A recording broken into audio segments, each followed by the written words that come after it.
Hey guys, welcome to my segment of XJW Breaking News. I have 3 stories that I want to discuss today. Let's jump right into it.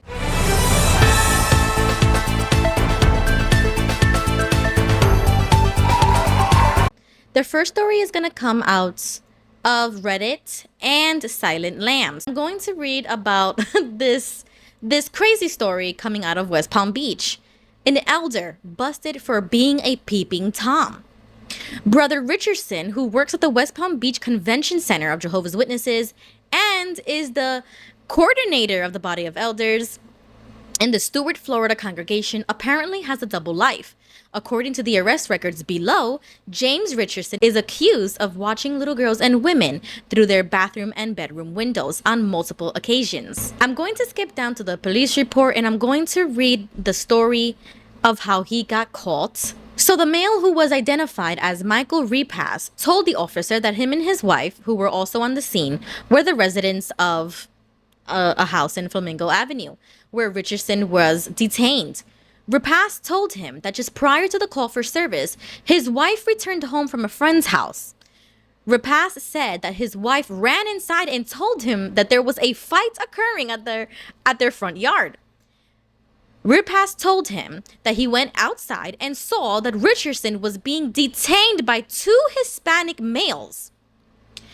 Him and his wife, Chrissy, did not recognize Richardson, but recognized the 2 Hispanic males as their neighbors. Repass stated that Richardson was detained by the Hispanic males until our arrival. When the officer finally spoke to one of the Hispanic males, it was said that he believed Richardson was looking into his house from the rear windows approximately 5 times in the past, in which Victor called and believed somebody was looking through his window. Victor said that his wife, who was not identified, stated that she believed she saw someone looking into their bathroom window when she showered. Victor said there were several other incidents over the course of the past 18 months as well. This prompted Victor to install a surveillance camera. Victor said that just prior to him detaining Richardson, he received a notification on his phone that his surveillance camera detected motion, and they proceeded to arrest Richardson themselves until the police came. So after Richardson was detained, the officers read him his Miranda warning, which he waived, and he proceeded to question him. Richardson said that he made a stupid decision and that he repeated this several times. When Sergeant Bovey asked Richardson if he had a problem or an addiction, and that if he did, that they could assist him in seeking help, Richardson stated he did not know if he had a problem. I'm going to include a picture of James Richardson. This is the accused elder that was arrested recently. And the police report is in this website, easily to be found. You can also go to the police department website and find the same documentation. He was arrested April 26th. I'm glad that more and more people are getting caught. I'm glad that they are also being identified if they are one of Jehovah's Witnesses, because I think it does matter. Like we've always talked about on multiple channels, the culture of the Jehovah's Witnesses allows for these types of behaviors to go unnoticed for a very long time. These things do not go reported because they are always thinking about the reputation of Jehovah. Jehovah's reputation comes first. That is the phrase that we all know as Jehovah's Witnesses, as XJWs, never to bring reproach on Jehovah's name. And so when certain things like this happen, they always want to, put their hands up and claim that it doesn't matter that he was a witness or not. And then amongst the Jehovah's Witnesses in those congregations, when something like this does happen, they always make announcements or have like this unofficial rule of not to spread rumors or to gossip about what happened to brother so-and-so, not to talk to the media, not to give up any information. And so essentially they censor everybody's speech and opinions and they don't talk about it at all. So this is why I'm happy that it does come out if they are Jehovah's Witnesses, because we should be talking about it. But amongst the Jehovah's Witnesses, it goes under the rug so much and it doesn't get talked about. So I think that this does matter, and I am happy that he got arrested. He should be able to speak as to why he did what he did. Accountability needs to be taken. especially if this is an elder. So many of these stories that I cover is either because it involves an elder or it involves a CSA issue. It goes hand in hand with everything that we stand for. We stand for exposing this type of behavior, these types of people who think that they can use their authority as power so that they don't get caught, so that they can easily dismiss somebody with accusations. Who knows how many other accusations that this elder has? Who knows if he's actually done something else within the congregation with other Jehovah's Witnesses and never got caught? So this is why this is important, and I'm glad that this was caught. Moving on to this other story, it's even more devastating because it involves the ending of another person's life. Nobody has the right to take away somebody else's life. I think that that's capital crime. If you commit murder, then you are deserving of death. I believe in the death penalty. And so when I read stories like this, especially involving Jehovah's Witnesses, it rocks me even harder than anything, because I'm like, we value life as Jehovah's Witnesses as precious. That's the whole reason why we are pro-life and why we don't take blood, is because we view blood as the life force of the person, and that's why they take the blood issue so seriously. So when you end somebody else's life, that's beyond horrific. It's something that I can't even comprehend. So, and especially as a Jehovah's Witness, you got to be mentally ill. Like you're crazy. So here goes a story that was posted May 23rd. And the title of this article, which I will also include, is entitled "Husband Charged in Stabbing Death of Wife, Mother-in-Law Who Were Found in Philadelphia Basement." And so he was arrested, but get this. I mean, you can read the story if you want to, click the link. But get this. He was the one who called the police, claiming that he found them in the basement. And it so happens to be that he was the one who murdered them. And the only reason why I even know about this story is because Fixing My Faith YouTube channel has covered this, and that's why I'm covering it again, because I think it's so crazy. They show clips of the news, and one of the neighbors does mention that they were a Jehovah's Witness family. And so that's the confirmation that I'm always looking for whenever I hear stories like this, is how do we know that they were actually witnesses? Who can identify them? Who can confirm, right? So that was my confirmation.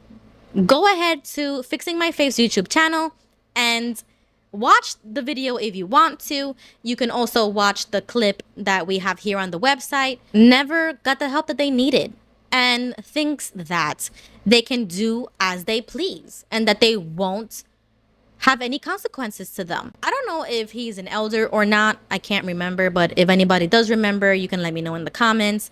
But once again, I just feel that a lot of these men in particular, they have this way about themselves, as if they are either better than everybody else, or that they have more authority than everybody else, that they are the head of household. And even though that may be true, that, you know, the men are the head of the household, I guess sometimes they just take it too far, or they just, it's the extremism of everything that is, you know, being a Jehovah's Witness. They make it known that there were no priors. There were no prior phone calls for domestic violence. And so it seems like it just happened out of the blue.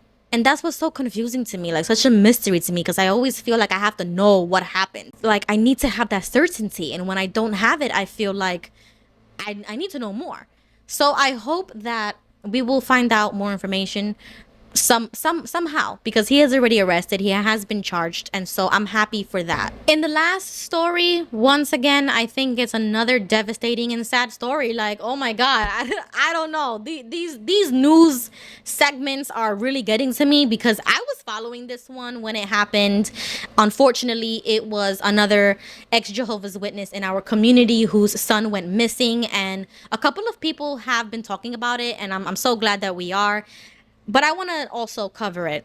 So if anybody remembers the couple in Pennsylvania, the people that have been helping with the CSA exposure because it happened to them and they were speaking out. I spoke about Martin Hawk in one of my videos. I have always mentioned them as the textbook reason and proof that Jehovah's Witnesses treat us so horribly to discredit us even when we didn't even do anything because it happened to them. So I first came into contact with the story when Martin himself went on Twitter and posted the missing person for his son, and this was in the beginning of May.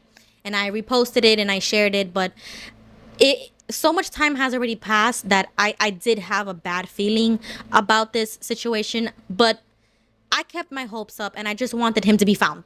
Just like what everybody says. We just want to find out what happened, or just let him come back home, or, something. I'm going to read the article. The title here says, Family Seeking Answers in Man's Disappearance. The Pennsylvania man who moved to the Charlotte area just over a month ago to be with a man he met online has been reported missing. And the man, his family says, he met is dead. Samuel Hawk, 21, originally from York, Pennsylvania, was reported missing May 5th. His mother, Jennifer Hawk, and Samuel Hawk last spoke with his grandmother April 27th and April 28th. He stopped all communication altogether. Hawk, who is autistic, met 31-year-old Michael Olarte online and moved to North Carolina in April to be with him, Jennifer Hawk said. Olarte, according to the North Carolina Department of Public Safety, was convicted on a charge of assault with a deadly weapon with intent to kill in 2019. He was arrested in Dallas the year before and accused of using a switchblade to stab a man 15 times. He was released from prison in October 2023 after serving around 4.5 years behind bars. It was a shock, Jennifer Hawk said, when Hawk moved to North Carolina to be with Olarte. It was an abrupt departure. This is a boy who didn't really ever travel or leave home, she said. When we would go on vacations and we loved to travel, we would always say, you can come with us. He never wanted to go or even leave home. Never. Wouldn't get on an airplane, didn't have a smartphone. Jennifer Hawk says she found out about Olarte's past after filing a missing persons report. And then we started... I found his Facebook page. I'm contacting everyone on his Facebook page. His mother called us and told us Michael was dead. She said Olarte died May 5th by suicide, according to the police report. But I think right there, that was my red flag. I was like, how did they... I mean, this is just a couple of things. And I'm just... First of all, I will never understand, it's so hard when you have children who, later become adults, because it's like you can't tell them what to do. And I understand and respect the freedom that he had. He's 21. He can make his own decisions and stuff like that. But when you really don't vet the people who you're talking to online, stuff like this can happen. Who knows whether or not Sam knew about his past? And if he didn't, I mean, this is why it's so dangerous to not really know the person who you're getting involved with. On top of that, now we know that Sam was autistic. I can speak a little bit about this because I do have a son who has autism as well. And I totally understand what Jennifer is talking about in her quotes here, because I would feel the same thing with my autistic son. And sometimes I feel like, either he would never do something like this, or yeah, sure, my son would do something like this. But you always have a gut feeling as a mother, and as a mother, I cannot imagine what this family is going through.